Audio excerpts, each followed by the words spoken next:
Hi, this is Tad the Diet Coach, and this is your Readiness Trials Tip of the Week. Well, as everybody starts their diet for this Readiness Challenge, it's critically important to tailor your diet to you. And what that means is you want to take into consideration your own genetic predispositions, your own activity levels, your own stress levels, your sleeping patterns, all the things that constitute your well-being in your life. And if you're trying to lose weight, which this is a challenge of body change, and so whether you're trying to lose weight, whether you're trying to gain muscle, or you're trying to radically change your physique, these things happen because you very specifically tailor elements in your program to you. A cookie cutter thing will not work, as most people know, because you get very limited results. And how you tailor these things is based on figuring out what your energy expenditures are, figuring out what your age and your sex and your weight.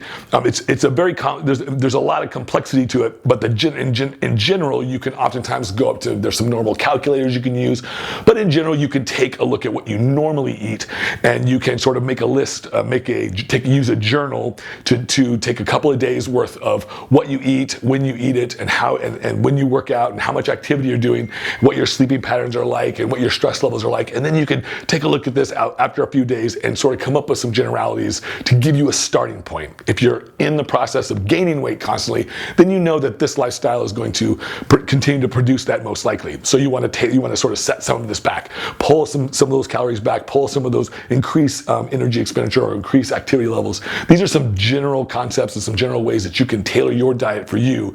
Take it, and you want to really be specific. So in other words, get a sheet of paper out, or get on your computer or your phone and take some notes and be very specific. So that way you can be very, very specific about how much you're eating, when you're eating, what times you're eating.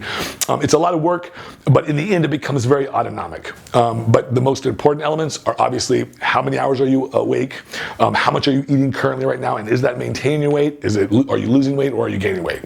And so most people want to lose weight. So usually generally cutting back a little bit on energy is the best way. So protein isn't really considered a great source of energy, although it can be. Carbohydrates and fats are better sources of energy. So these are the things that you want to start looking at first, and matching those up with how much caloric expenditure you have versus how much you're actually putting in your body. It's always an energy equation. It's always this equation of how much am I expending and how much am I putting in.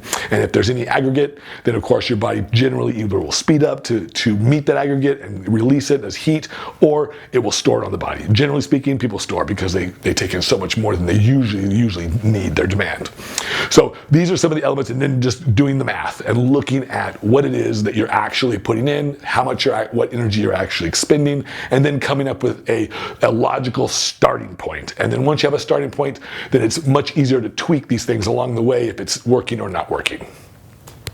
For me, Tad the Diet Coach, I want to say thank you for listening to the tip of the week. And if you want more detailed information, you can reach me at my website, tadthedietcoach.com, or you can email me at tad@redcon1.com.